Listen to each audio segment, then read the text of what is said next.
비도 많이 오는데 또 이렇게 이른 새벽에 하나님 품에 나온 여러분 모두를 주님의 이름으로 축복합니다. 여러분들의 마음이 중요하다 그랬잖아요. 마음이. 내가 하루의 첫 시간 하나님께 나가서 자녀를 위해 기도하고, 가정을 위해 기도하고, 내 삶을 위해서 기도하고, 교회를 위해 기도하고, 나라 민족을 위하여 기도해야 되겠다. 이런 결심, 여러분들 이런 결심을 갖고 또 갖고 그럴 때 새벽을 깨울 수 있는 거죠. 할렐루야. 그런 마음을 하나님이 받아주실 줄로 믿습니다. 중요한 건 우리 마음을 하나님 앞에 드리는 일이에요. 그럴 때에 하나님께서 우리가 계획하지 않았던 일도 하나님께서 놀랍게 당신의 뜻 가운데서 길을 열으셔서 축복해 주실 줄로 믿습니다. 오늘 요엘서 이 마지막 장 말씀인데, 요엘서 마지막 장 이 3장의 영적인 주제는 심판과 구원입니다. 한번 따라보세요. 심판과 구원. 심판과 구원이에요. 자, 먼저 심판입니다. 심판의 날이 도래한다 라고 하는 거예요. 요엘서 3장은 그날에는 하늘과 땅에 피와 불과 연기 기둥이 올라갈 것이다. 그리고 크고 두려운 날이 도래하기 전에 해가 어두워지고 달이 핏빛같이 변하게 될 것이다. 사람들이 보습을 쳐서 칼을 만들고 낫을 쳐서 창을 만들 것이다. 그리고 해와 달이 캄캄하며 별들이 그 빛을 잃어버리게 될 것이다. 온 세계가 전쟁터가 될 것이다. 그러나 그때 여호와의 이름을 부르는 자는 구원을 얻을 것이다 라고 하는 이런 말씀입니다.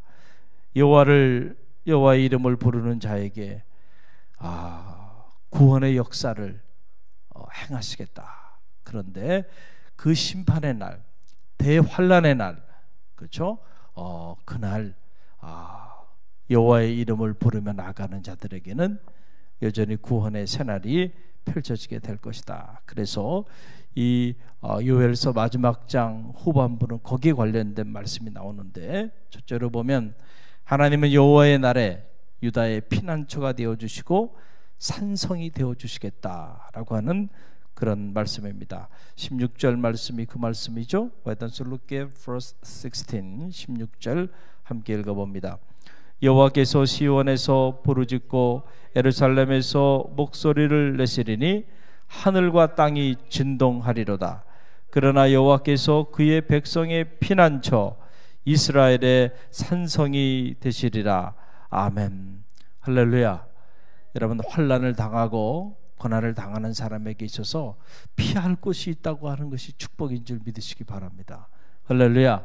수많은 적들이 쳐들어오고 전쟁이 일어났는데 여러분, 철옹성과 같은 산성 안에 있는 사람이 복이 있는 것이잖아요.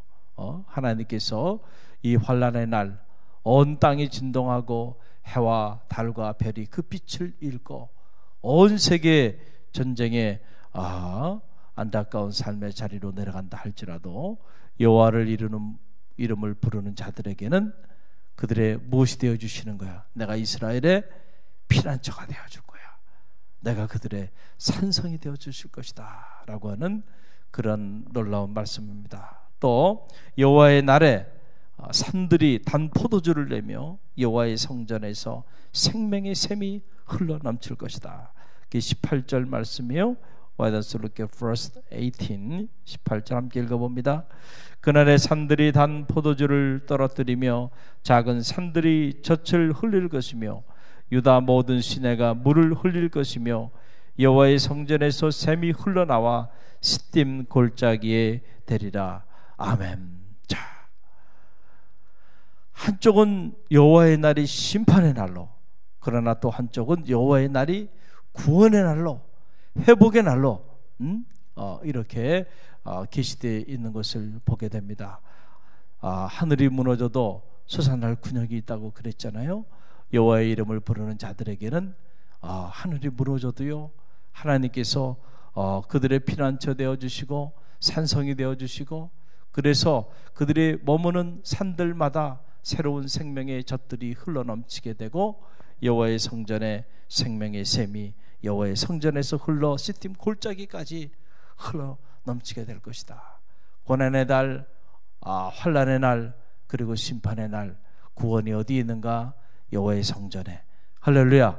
여호와의 성전에서 생명의 샘이 흘러 시딘 골짜기까지 흐르게 될 것이다 라고 하는 말씀입니다. 또 마지막으로 보니까 유다는 영원하고 예루살렘은 대대로 있으리로다. 모든 것이 무너져 사라져버린다 할지라도 궁극적으로 유다, 하나님의 택한 백성은 영원하고, 그리고 하나님의 택한 백성이 하나님께 영광을 돌리는 거룩한 성전이 있는 성소 예루살렘은 대대로 영원하리라 라고 하는 예언의 말씀이요, 그 20절의 말씀이죠. Let's look at verse 20. 함께 읽습니다. 유다는 영원히 있겠고 예루살렘은 대대로 있으리로다. 아멘. 오늘 요엘서 마지막 장을 우리가 읽었습니다. 이 요엘서는 남유다를 향한 하나님의 메시지였다라고 하는 사실이죠. 반드시 여호와의 날이 있을 것이다. 그리고 너희가 그 여호와의 날을 준비하고 예배해라 라고 하는 메시지였고, 이 여호와의 날을 맞이하면서 여호와께로 돌아오는 자가 희망이 있다. 할렐루야. 오늘 3장의 말씀은 여호와의 이름을 부르는 자가, 그런 자들에게 구원이 있을 것이다. 이 말이 갖는 의미를 알아야 된다. 무슨 얘기냐 하면, 모든 사람들이 이 북왕국 이스라엘처럼 이제는 더 이상 하나님을 향하지 아니하고 다 마음의 우상들을 품고 세상을 향해서 다 나가버렸단 말이죠. 남유다 역시 그들이 마음속에 있는 것이 하나님이 아니에요. 더 이상 하나님을 열망하거나 하나님을 사모하는 마음이 아니에요. 온갖 마음속에 세상을 향한 마음들이 가득 흘러넘쳐 있다. 누구도 여호와의 이름을 부르는 자가 없다라고 하는 얘기예요. 할렐루야. 자, 여호와의 이름을 부른다라고 하는 것이 뭐예요? 내가 너희에게 명하노니 너희가 지금까지 내 이름으로 아무것도 구하지 아니하였으나 이제는 구하라. 그리하면 얻으리니 내 기쁨이 충만하리라 그랬잖아요. 할렐루야.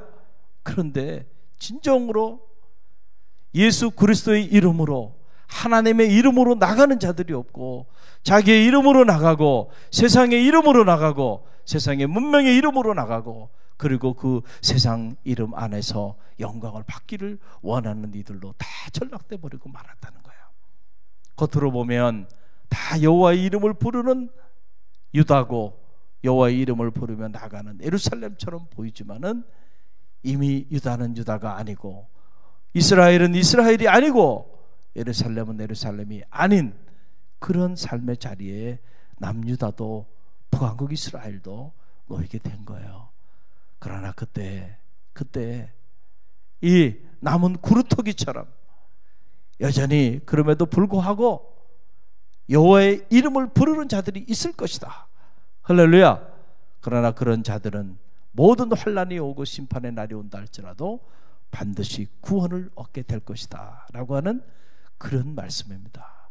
저는 말하기는 여러분이 여호와의 이름을 부르는, 정말 이 환난의 때에 온 세계가 테러와 전쟁의 공포 속에서 끝없이 전쟁의 기운이 돌고 전쟁의 소리들이 들려오는 이 위기의 때에 여호와의 이름을 진정으로 부르는, 그래서 구원받은 하나님의 사람들이 다 되시기를 주님의 이름으로 간절히 축원드립니다.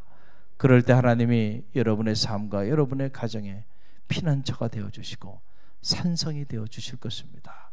오늘 이 말씀을 경홀히 여기지 마시고 우리가 이 말씀을 붙잡고요, 여러분의 자녀와 가정을 위해 기도하세요. 그리고 여러분의 가정은 여러분이 지켜야 돼. 할렐루야. 영적으로 여러분이 지켜야 된단 말이에요. 가정들이 다 영적으로 무너져 내렸단 말이죠. 온갖 사이비 이단 단체들이 우리 자녀들을 유혹하고 미혹하고, 이런저런 악한 영들이 가정을 파괴해서 부부 간의 관계를 파괴하고, 부모와 자식 간의 관계를 다 파괴하고, 부모 형제지 간의 관계를 전부 다 파괴시켜서 가정 붕괴의 시대를 지금 맞이하고 있어요. 대한민국이 이렇게 빠른 속도로 가정이 파괴된 유례가 없어요. 하나님의 역사가 아니죠. 할렐루야. 가정을 지켜야 돼. 할렐루야. 자녀들 위해 기도하고, 아내 위해 기도하고, 남편 위해 기도하고, 또 이 땅의 교회들을 위하여 기도해야 돼요. 그 어느 때보다도 이 땅의 교회들이 어려움 가운데 있어요.